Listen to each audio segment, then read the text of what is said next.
I am one of your hosts, Anoosha Syed. And I'm your other host, Victoria Tsai. You're going by your full name today? Oh God, why did I say that? Fancy. Okay, no, We're not starting over. This is it. You're going by Victoria Tsai from now on. I felt very formal in that moment for some reason. Yes, you can all refer to me as Victoria Tsai from now on, aka Vicki. Okay, Nice. But yeah, moving on. So before we begin the actual podcast, so we are recording this at the end of October. It's been 2 weeks since we launched the podcast. And we just want to give a very heartfelt thank you to all of you guys for supporting us in our first 2 weeks. It's really crazy because we have had over 1,000 listens on our first episode, which is absolutely crazy bananas. And just thank you guys. Thank you for your support. This is a project which means a lot to us, and we're putting a lot of our heart and soul into it. And just knowing that you are responding to it and you are liking it, it feels good. It feels good. It makes us really happy to be able to give back to all of you, and we're very thankful for you tuning in to our little show. And we also want to just remind you that it would be a big help to us if you could leave a rating for us on iTunes after, before, during you listen to any of our episodes. It would just help us out a lot. So if you have that time, just leave us a rating. Just drop it by. We'd really appreciate it. Yeah. Thank you. Alrighty. All right. Now that we have that stuff out of the way, yes. So our episode for the day is all about style. Developing style. What is style? Do I need it? All those questions. All of them. Okay. Just briefly, Vicki, can you describe your style if you can? That's a big question, isn't it?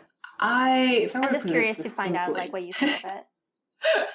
Yeah, if I were to put it succinctly, I guess it definitely has a cartoon/anime influence to it, but it's not necessarily overtly either of those things. I think I have mixed it with a little bit of realism, and a lot of people describe it as simple, like on the more simplistic side. So I'd say it's sort of like a pop arty, sort of like mix between realism and cartoon. Okay.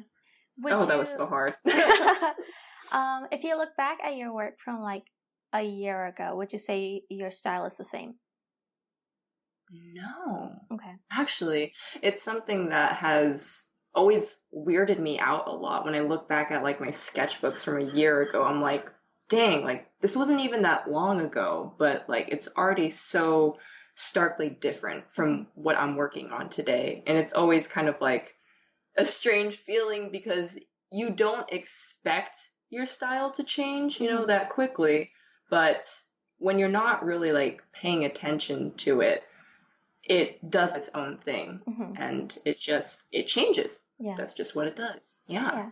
It's kind of like your height, where like you don't notice it from day to day, but like you go and visit your grandma like after like a year, and she's like, "Oh my gosh, how you've grown so much," and you're like, "What, grandma? Shut up." No, I haven't. But yeah, it's sort of. Tell your grandma to shut up. But yeah. It's just like your artistic talent, I guess. Like you don't notice like as you're getting better, like your style also gradually changes. But because for me personally, I feel I don't think I can describe my style very well. I feel like it has like a, I don't know, cutesy children's book mid-century-ish feel to it, but at the same time I feel like I don't have, at least in my eyes, I feel like I don't have a distinct style, and that like my art, depending on what I'm drawing, it just varies wildly, and that's something I do feel very insecure about and that I am trying to work on. But this is something that we are going to discuss for the rest of the episode on like, does it matter if your style varies a lot, and like, stuff like that. I think what is interesting so far is that we've both had trouble describing our styles, right? So it seems that when it comes from a personal perspective, it's this very sort of like nebulous thing, because you are like so intrinsically aware of all of the sources of inspiration that influence what you create. Whereas I feel like if somebody else were to look at your style, they would be able to like pinpoint in a few seconds flat, just describe it in one sentence. Like, I feel for So, your artwork, if I see it, I immediately know that this is Victoria Tsai's work. Oh, that full name again. Do you have a middle name? So I can complete the entire sentence. Dang. Okay. Yeah, it's Marie. Marie? Yeah, it is. Yeah. Very cute. You got the full kahuna now. Yeah. All right. So, okay. What I want to go into, first of all, yes. I feel that like a lot of artists these days, or I mean, just like whenever, when you're starting out, the very first thing that you think about is, oh my gosh, what is my style? That is like the most important thing to you. And at least it was for me.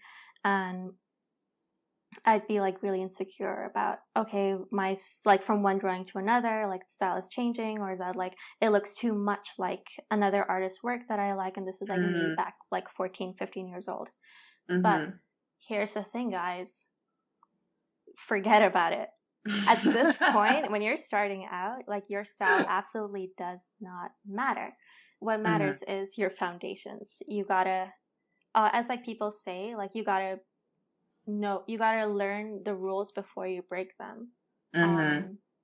You have to, learn about your foundations. You gotta know your anatomy and your perspective and all of that stuff. And like once you know how to draw, properly, I guess, like, draw from life or whatever, then you start to then you can start to change it up. Because like once you go straight into like drawing stylized, it doesn't work. Because like you might think that like, okay, like I'm drawing this person and like she's got like this big head because it's my style, but like no, you gotta know like how to draw a person properly before you can claim that, oh, this is my style. At least that's my reasoning. So I just want to echo what Anoosha is suggesting about learning your foundations and why that's important before you try and explore your own style, because you cannot interpret the world if you don't have anything to draw from, right? And so the whole purpose of learning your basics, whether that's anatomy or color or lighting or perspective, any of those sorts of things, right? You need to do that so that you have that understanding, and then you can turn it into something that is your own. Right. Yeah. So I used to get a lot of questions about how did you find your style, right? And the advice that I've always given is really to just you just gotta practice your basics. That's really what it comes down to. There is no secret answer. Like there's this vault with like a key that you have to find and you unlock it and there's your style. It's like, no, it's hard work, it's just persistent hard work of learning about how things kind of operate in the world. So like how you said that style is like an interpretation of what your mind is seeing. So that's really true. What style basically is that, okay, for example, you have an apple in front of you and you start off like you're doing your foundations. You need to draw that apple from life. You draw it perfectly, like realistically. Now later on you have to you don't have that apple in front of you anymore and you have to draw it. And you draw things a little bit differently this time, differently from what you remember. But also as you keep drawing this apple every time, you develop a different way of drawing it. It's because a drawing isn't as just like that famous painting, Cécile Bounty. It's not a pipe. It's a drawing of a pipe. See, look, I'm getting into art history here. Whenever you're drawing something, for example, if you're drawing a star, that 5-pointed star, it's not like a star that you see in the sky. It is an interpretation. It is a symbol of what is in the sky. So when you're drawing this apple, it's no longer the apple. It is a symbol of the apple. And so over time, that's what your style is, your interpretation of what you think this apple looks like.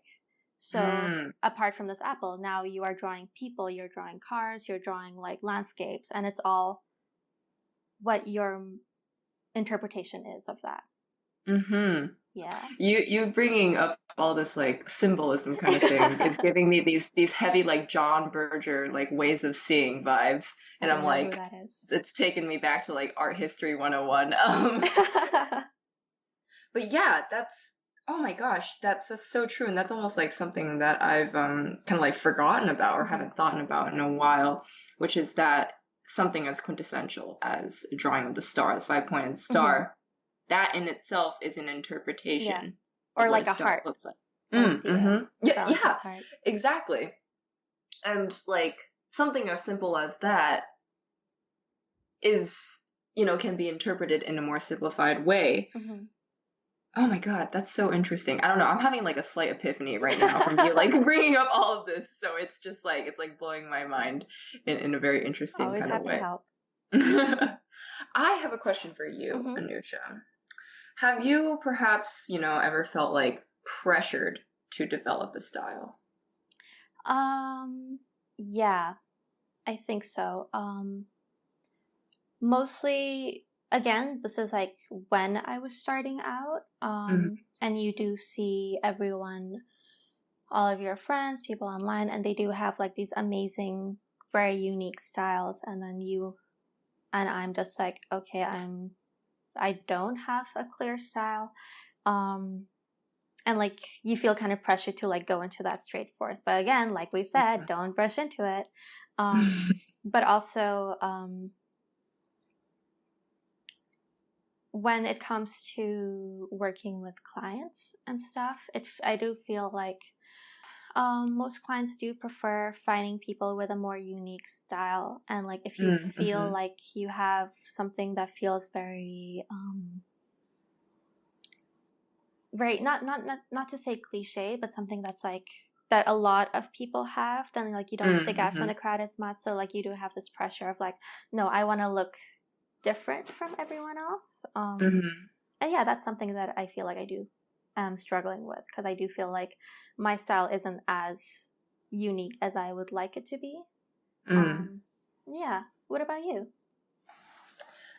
I would say a similar kind of experience as you, and I kind of like want to mirror the thing you said about how you don't necessarily feel like your style is as unique as you want it to, and that almost like brings up questions of like, does your style have to be unique though, right? Like, how unique does it have to be in order for you to, if it's in your interest, to like find work, right? But yeah, there definitely was a pressure mostly early on, because like you said, you go online and you see all these established artists who have been doing art for years and years, and they have these like beautiful styles, and you're just like, wow, like, and you see that and you're like, they must have just like been born with that, or like, been able to like find it overnight. And it sort of like creates a pressure on yourself to also like find your own style, something that is as, intricate or simplistic or thought-provoking or like well thought out. It's like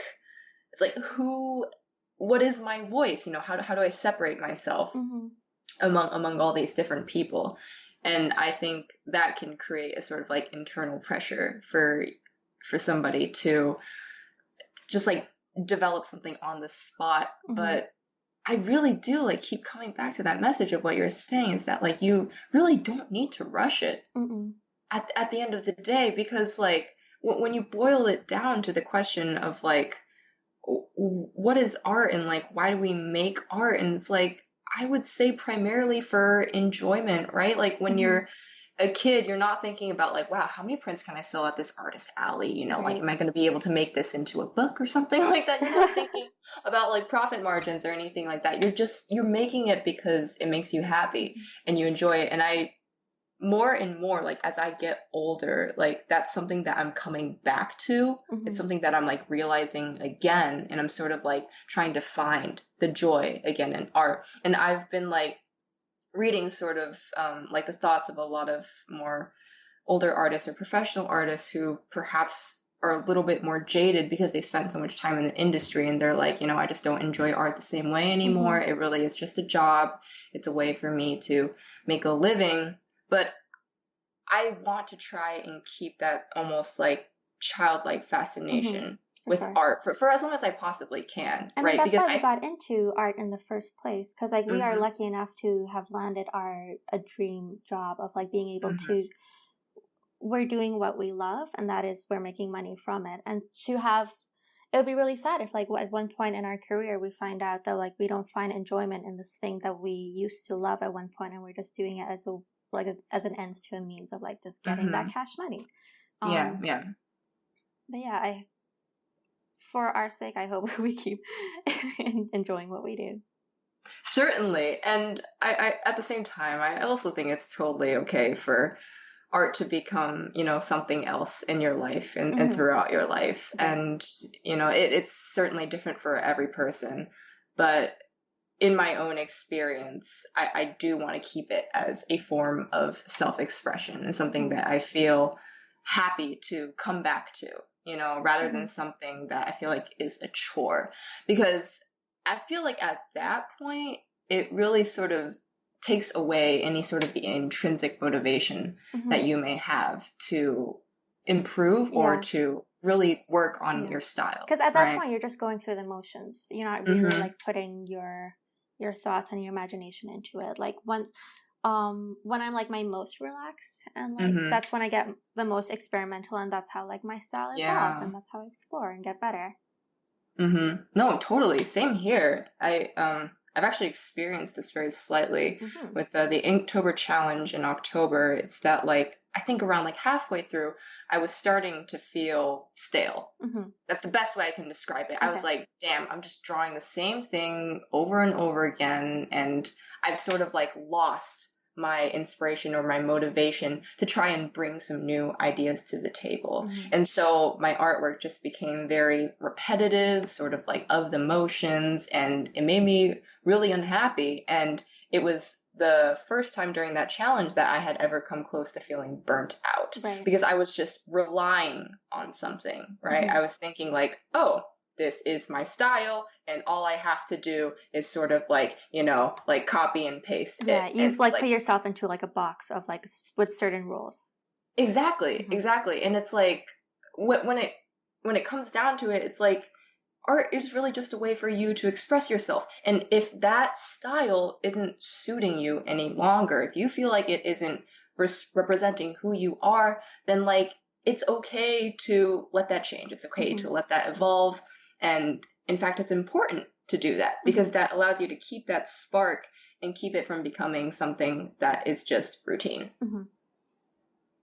And some things that can help with that, especially like this is kind of off topic, and we'll probably go into this more another day, of like how to get yourself out of art block, and like when you're like so fed up with your own style, is the like looking at other people's artwork for inspiration. And I bring that up just because like, in all honesty, a lot of your style is influenced by other artists that you like. Yes. And it's not to say that like you should directly copy other people's style. I mean, I am guilty of that, of like back when I was like 13, 12 years old, and like, oh my gosh, I love this artist so much, I'm going to draw exactly like them. But like style is more like, okay, I love these movies, I love these 15 different artists, and I love this time period. And it becomes like a mishmash of all of those things, as well as your own little touch to it as well. Oh my gosh, I love the way you describe that. Because I love how you didn't just focus on art, right? You mentioned movies, you mentioned time periods. Like, that's something that's so vast, that's not like an artist or anything, or like a piece of artwork. Yeah. That's just an idea, almost. Yeah, and for me, okay, sorry, you continue. Okay, I was about to say that, like, I think it's entirely true that your style is almost like a reflection of who you are, right? And all the different interests that you have. And it just becomes this big jawbreaker of sugar, of candy, that is just your style. It's like this mishmash, like you said. There's this thing in school that we used to do where, like, after we were done with a project, because like I had like a really small classroom of like about like 5 people, and then whenever we would finish the project, we'd like put it all on a table, and we'd try to guess whose was whose. And like that's easy enough when like you know what people's styles are like, you can pinpoint it to like whoever's is. But like when you have a group of strangers and then you're trying to pinpoint whose artwork is whose, it's actually pretty surprising how often you can figure it out. Because at least as I've noticed, your artwork is it reflects yourself very well. And like sometimes I look at someone's artwork and I'm like, that it looks like you. Yeah. You look like this piece of artwork. There's something about it, like your essence is like so immersed in this piece that like I can instantly tell that this is yours. Oh my God, you literally said the next thing I was going to say. Yeah, how there's that meme, right, which is like art versus artist or something like that, and you include a picture of yourself with like some artwork that you've done, and a lot of the times like people will say like, wow, your art looks like you. It's just really funny. Like for me, I get a lot of people saying that like my style is like characters with big eyes, and it's like, oh, you have big eyes, and like it makes sense. It's like I never like pieced it together, but like I guess that does kind of make sense. Right, and it also makes sense in the way that like you are your primary source of reference, right? You see yourself every day, and you are probably the like best understanding you have of like what a human or like a face looks like, just because it's there. It's every day. You can look at it whenever you want. Yeah. Oh my gosh. That's a really funny. That is like a really common thing too. I think your art looks like you. Really? Especially because you use a lot of pastel peachy tones. You are a very pastel peachy person. Especially your makeup. That's so sweet. That's so sweet. Thank you. Yeah, and like as for your art, I mean, people mentioned the big eyes, like yeah, definitely the big eyes, but like your characters are always so like cheerful and like jovial, and when I first met you, that was like the instant impression that I got. It's like Anoosha's like so smiley, she's like so sweet, and it only makes sense that you would, draw characters who imbue that same sense of personality. Have you ever forcibly tried to do a different style? Something that was completely out of your norm? Oh my God, yeah. Yeah, several times actually. I think like the first time I tried doing that was when I was in college, and I would just felt like the things that I was making was just like it just looked wrong almost. Like it was almost like propelling negatively against me, like opposite ends of a magnet. I was just kind of like, no, this doesn't work anymore. And so I like did something like very drastically different, because like before I think I worked with a lot of very like soft kind of very like realistic human like features. And then when I got into college, I was like, I want to transition to something very cartoony, very sharp lines and edges, very angular. And that was like, it was definitely very interesting because I felt like it mirrored the life experiences that I was going through in a way. And that became like a more accurate way for me to express myself. So it was cool. And I feel like now that I'm out of college, I'm almost like returning to that softer kind of style. And that just speaks to how style is a constant evolution. Right? Like, how have you felt like your style has changed over the years? So I actually think it would be really cute if we would post something, if on our the Art Corner Pod Twitter, we post like a before and after of like of each of our stuff, like just so like people can see as well. So for me, my stuff was okay when I first started digital art. I was maybe in 10th grade, and it was all very realistic, I think. And a lot of the colors were more dull and muddied, and I think it was after the introduction of like children's illustration and stuff like that where I started to like incorporate more of that aspect into my art. But like at the very beginning, it was a little emo. It's like I was on DeviantArt in those days, and like that was my influence. Were you like an emo kid? No. Well, a little, but not that much. It's okay. We're all a little bit A angsty little, yeah. during that time. How could you not be? It's true. You're feeling so many damn things. Mm-hmm. It's like, I've never felt this way before, and I am scared. Yeah. Let me ask you this then. How did you develop your style? Okay. Right? Big question. Okay, so like I said, it wasn't until like later on where like I was introduced to like the world of animation, and I realized that I wanted to go into like being a concept artist of some kind. Mm-hmm. And then like, because like that whole thing started when like my parents bought me The Art of Tangle, and I was like, oh my god, people do this, like they design like the art for movies.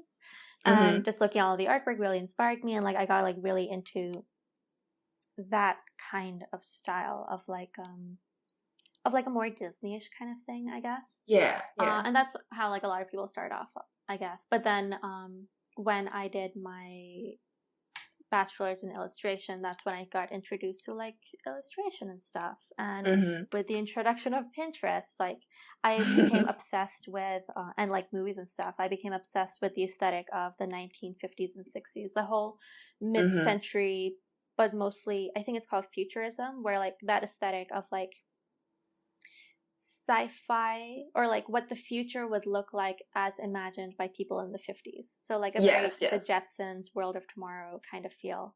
Yeah, space age, yeah. Yeah, so I was, and I still am like really obsessed with that whole look, and that like that really translates in my artwork, I think. Like every table or piece of furniture is like very much like that style, and it just like comes very naturally to me. Like I don't like drawing blocky or heavy Victorian style furniture. I like those skinny legs of like table legs, and like those round lights and things like that.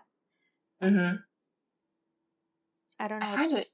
Go ahead. Yeah, I find it so interesting that you draw inspiration from furniture, right? And how you previously mentioned like a time period. And I think that a lot of people, when they're starting off, they don't think to do that. They very much look into like the immediate sphere, and they just like find artists. But from like what I've gone through, and it's like very similar to you, it's like it's not just artists that have influenced me. It's filmmakers, it's authors, it's text, you know, it's like it's nature, it's the way that the moon looks at night, it's the way that somebody's voice sounds to you. It's not just like looking at art books or browsing through an artist's gallery. It's your style is so much more than just what you put onto paper. Going again back to like the whole art block thing, like if you want like some more inspiration, don't just look at artists from our current time, I suppose I would say, because like it's really great like looking through Twitter and seeing all these other kids your age with like this amazing artwork, but like it's kind of all similar in a sense, just because like trends come and go of like animation, as you'll see that like a lot of people in the 90s, they had like a kind of like that thick line style and like a certain way of going. So like it's always good to like look back, sometimes way back in like the 1800s or whatever, art history, whatever, to like really expand your art horizons, and then also look at movies and TV shows and books and the way the moon looks at night. Dude, yeah, I totally agree with you. And like I think a really good thing to try is just going to your library and just like picking out books that catch your eye. Because like when I was still in university, one of my favorite things to do, because like I had to study all the time at the library, but I was like, I need a break as well. So I would just like go through the random shelves.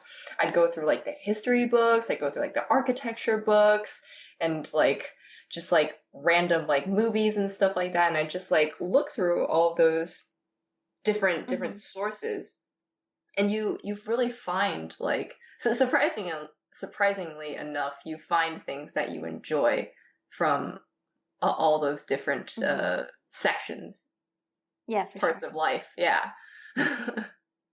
It's really cool. It's a good experience, and I really recommend that to anybody. Go to your library. Go to your library. now. Did you know I got my first library card a few weeks back? Your first? My first library card. Ever? Because I've never been to like a public library before. This is exciting. I know, I was very excited because the library card they gave me, they said I had a choice between like what photo would be on it, and I chose the one with like 2 kittens. Oh my god! I know. That is so cute. I was really happy about that. I'm curious, what was the other choice? So there were some puppies. There were like some flowers. There were like a picture of a book, and then I think some kind of landscape. But like the kitties, I was like, yeah, give it. Oh, you gotta pick the kitties. Mm-hmm. Oh yeah. Well, Anoosha, hopefully you get some time to peruse your library for books. Let's see about that. All right. So let's see. Okay, this is something that I wanted to bring up. Okay. So, what is your opinion on style in the terms of like, do you think that it's something that is fixed, or do you think it's something more that changes with you throughout your entire life? I think when you're starting out, it's something that changes a lot, but eventually, at least I kind of hope, you kind of end up in like a good stasis of like you find something that you're comfortable with. Maybe it might vary a little bit here and there throughout the years, but it's something that you find and you're like, yes, this is me. And at least this is something I've noticed with like a lot of like, because like we're still kids, like we don't know what we're talking about. But, like, hell no. Yeah. Like older artists who are like,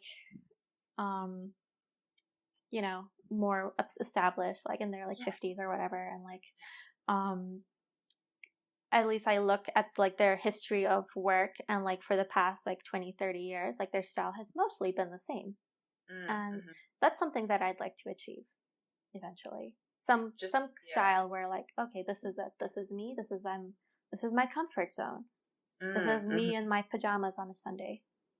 That is a very nice thought, that you can sort of like find like almost the essence of who you are through a style. I think that's a really lovely idea. And would you want to keep changing?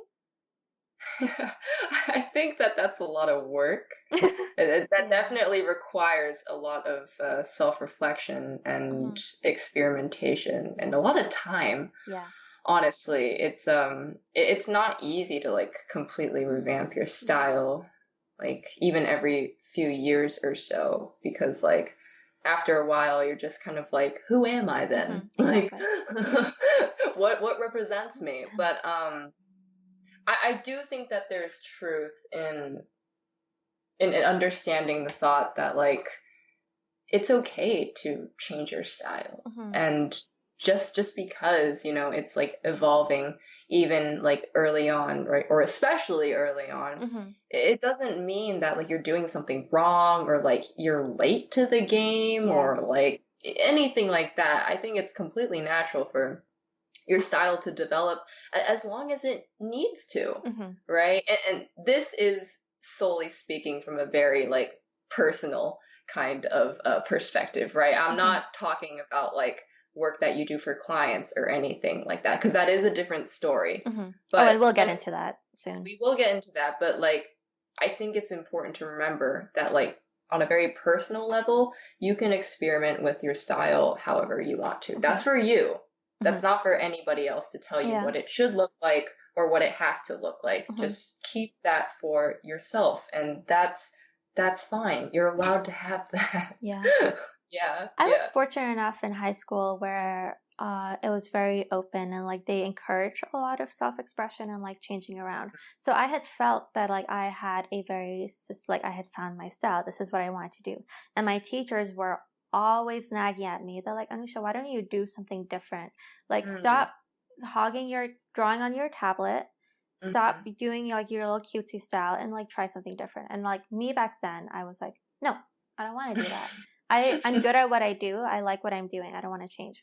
But now looking back, I do wish that I'd experimented a little bit more, and like try different things. Cause like all my other friends were like, they were experimenting with like, paper cutting and like lino something and screen printing and stuff like that. And I never got the chance to do that. And maybe I could now, but I also feel like I'm too lazy. I'm in my art old age. And like, I can't But be we're bothered. simultaneously kids. Yeah, and also very old. the elderly. But I think it's good to remember as well that it's also not too late for you or for me, you know. I sometimes get that feeling too, where it's like I wish I had done a little bit more when I was younger, but then I like to scrap that thought as well and just think like, dude, if I wanted to pick up watercolors or like gouache or something like that, or acrylic or oils, I can do that. There's nothing telling me like, looks like your time has passed. Sorry, like, Victoria Marie, you're too old. Yeah, you are forever bound to drawing on a tablet. That's just your fate. Yikes. Sorry. But yeah, no, always keep in mind that you're totally allowed to experiment, you know, with whatever you want to do when it comes to art supplies, and like don't let that hold you back, and don't think that like I am a digital artist or I am a traditional artist and that's just what I'm gonna do forever for the rest of time. It's like, hey, if there's something that you're curious about and you want to try it, do it. Maybe you'll really enjoy it, and in that, you know, in that way you can like draw influences from like different ways of making art, and that just like makes your art better at the end of the day. Yeah, so like you got nothing to lose, really. That's really nice. Yeah. Okay, I have a question for you. Do you feel like society thinks there is a better art style, or like, you know, if like when there's some kind of stigma against like some other art styles more than others, so like there's some kind of a style popularity contest going on, either in the real world or on social media? Ooh, this is like that age-old argument about how like anime, right? The anime style is somehow we're in anime corner now. Right. It's not valued as much. And I would say that I definitely experienced a little bit of that from my friends sometimes too. Yeah, it was kind of weird. And she would like, this is a friend, she would sort of like devalue my art because it was done in an anime style. And I was just kind of like, why is this even a thing? First of all, I don't really understand where this is coming from. But then I sort of like learned more about this whole argument between like the Western and like the Eastern styles of making art. And like, I personally still don't get it. If I'm going to be completely honest, I don't think that one style is inherently better than another one. I don't see the like truth in that argument.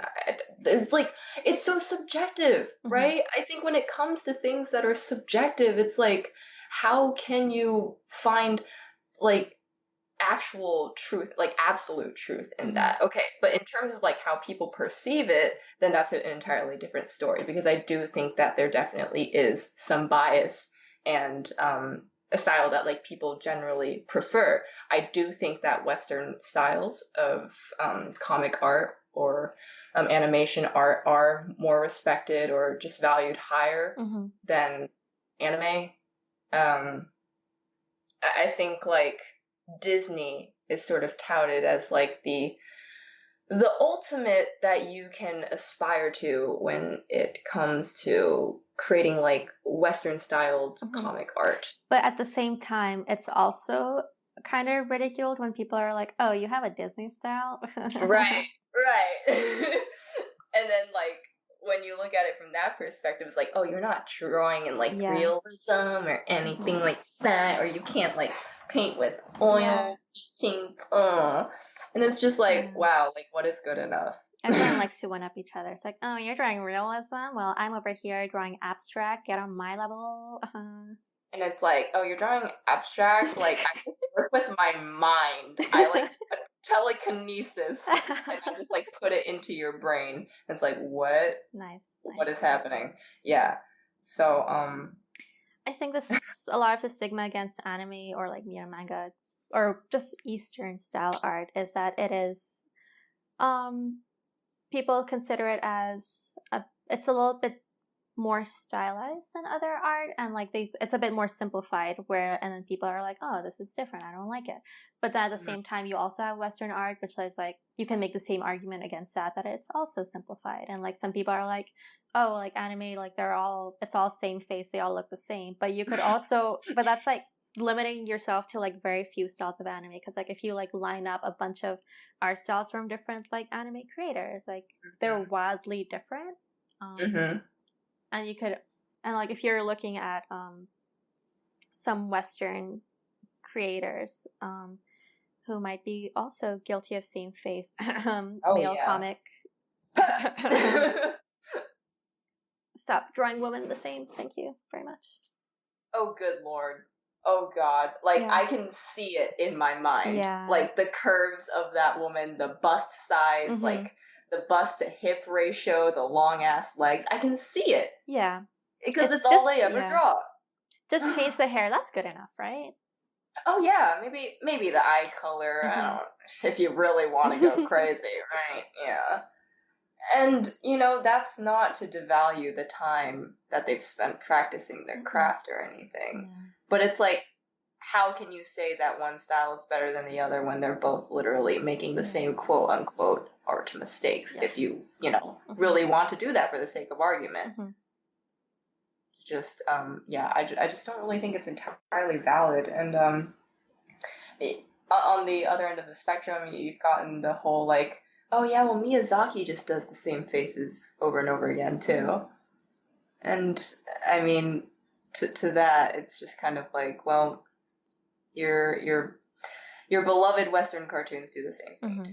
So, I don't know what to tell you. Pick your poison. Oh, boy. Just enjoy it for what it is. Yeah. Yeah, I don't know if I'm the right person to ask this question with, because I just genuinely don't care. I know, like, some other people really have a lot to say on this subject, and they're very sort of, like, vocal about, like, why it's good or, you know, why it's bad. But I'm very much in the boat that's just like, hey, if it makes you happy, just all style is fine. Just do whatever you want. Don't judge people. Just chill out. Yeah. It's all styles, so yeah. Okay. I guess we can kind of move into the corporate world of art now. And so, okay.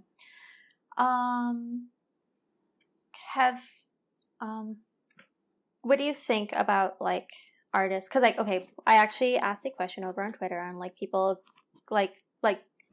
people were welcome to like send in any questions they had about style. So we got a couple of good ones. One being, do you think artists who adapt their style to a job are valuable or have a hard time marketing themselves?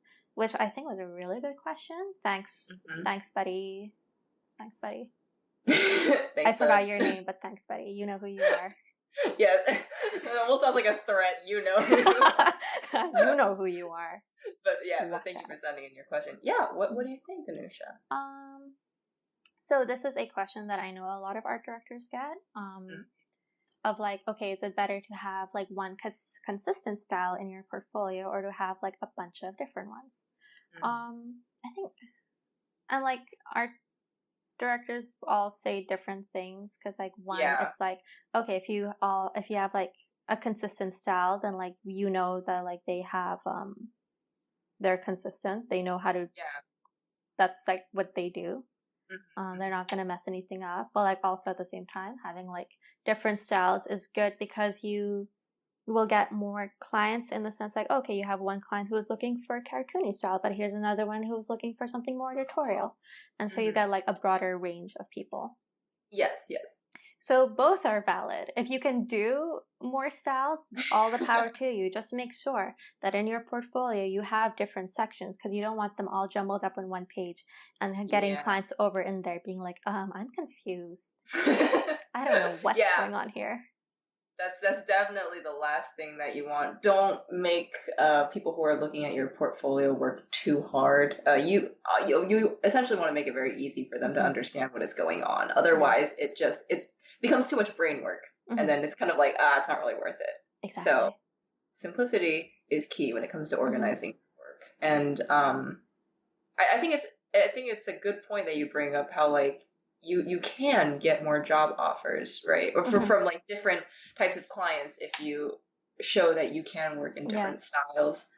But in my own personal experience, like having a single style has worked for me. So, you know, in that same way that like if you just want to, you know, like work in one style that you kind of like do similarly with everything else, like that is okay too. You don't have to be a jack of all trades necessarily in order to find work. Yeah. If you have like a bunch of styles, that's great. But if you have like one style and you want, if like, okay, so I'm gonna give an example of how like I had, okay, I'm restarting. Put stuff in your portfolio of your current style. Don't put anything in that's outdated. As in, like, don't put anything in that's like not the style you want to work in. Because I put in a piece of artwork, which was like I had done 2 years ago. It was with line art, and I did line art back then. I don't do it anymore. I hate doing line art because I'm a very messy person. And so, of course, a client comes in. They look through all of my work. They see that one piece, and they're like, "Hey, listen. I like that one. Can you do something in that particular style?" And now you're stuck because now you got to do some work in the style that you don't even want to be doing stuff in. So, yeah. Don't do that to yourself. Yeah. It's I mean, like, it's not fair to you, and it's also not fair to your client. Exactly. Right. So, I think that's a very good piece of advice. Definitely keep your portfolio up to date and only include the things, you know, that you enjoy doing. Yeah, exactly. That's really important. Don't feel the need to throw everything that you ever worked on in there before. In fact, sometimes it's better to keep it short and sweet. Yes. Really. Yeah. Keep your portfolio simple, guys.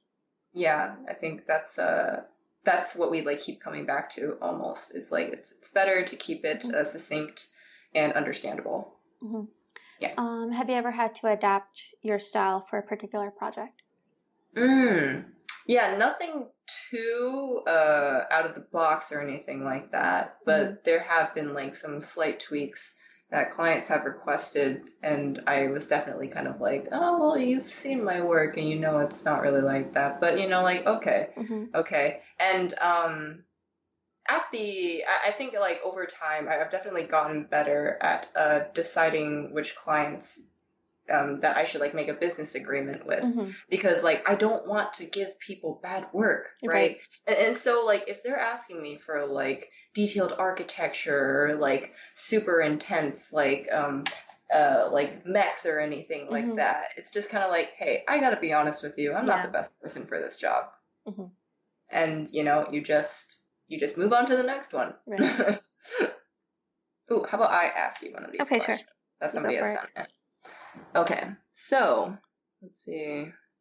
Okay, cool. Wait, no. Do you think that style is an amalgamation of artist styles that you like? And this was sent in by one of our Twitter listeners. Thank you. Okay. Yeah, for sure. We touched a little bit on it before, and I do feel that like it is definitely something that will influence you a lot.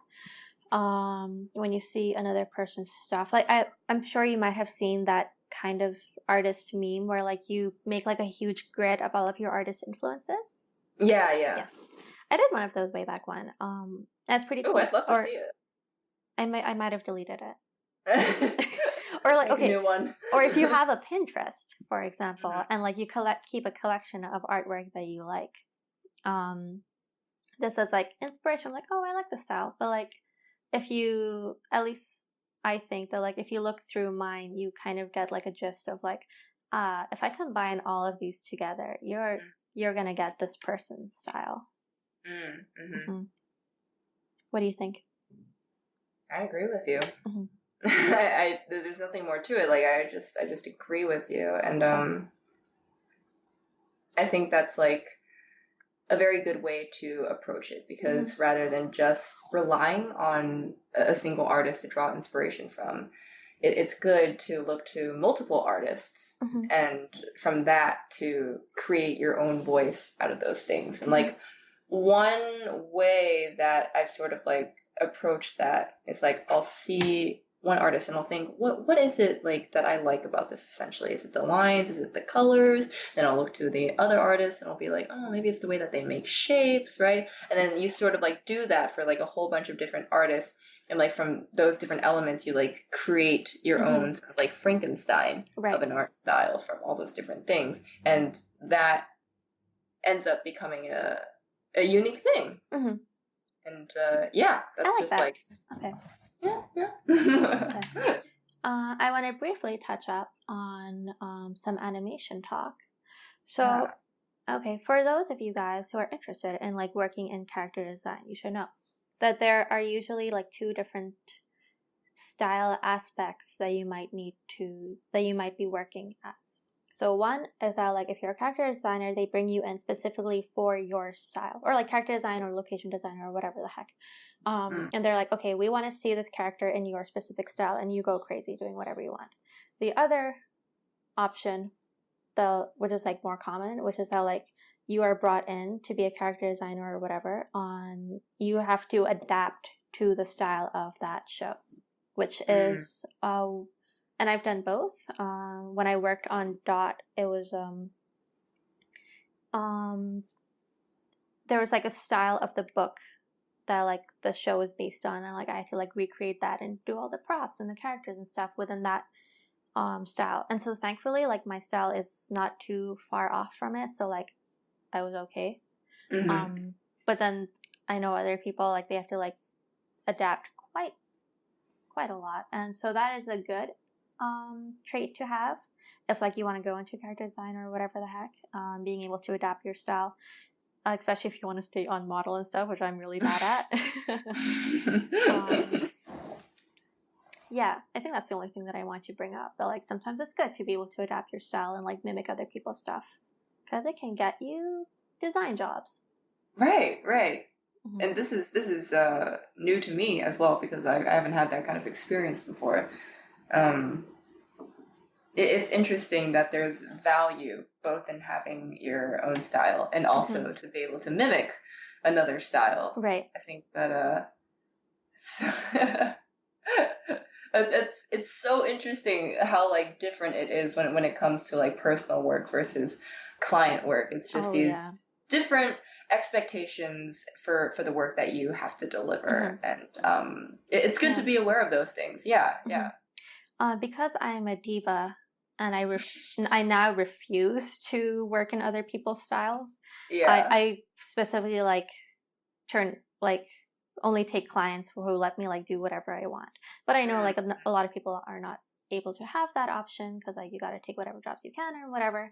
But I have, because like just in the past, like I've been in like that awkward situation where like, okay, we want you to do this book project. I'm like, yeah, awesome, but it needs to be in this like, it needs to look exactly like this. Okay. And I'm like, no, I don't want to do that.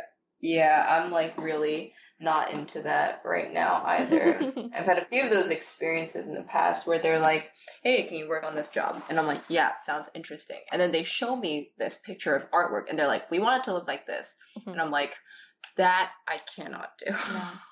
Yeah, that's just, why don't you go ask that artist? Why are you asking me? Like, this is so kind of weird. Yeah, I find it really funny, weird. Like when like, especially if like they want you to like do a different style and they come to you and it's like, wait, no, but why would you come to me when I have like this very specific style? I'm confused.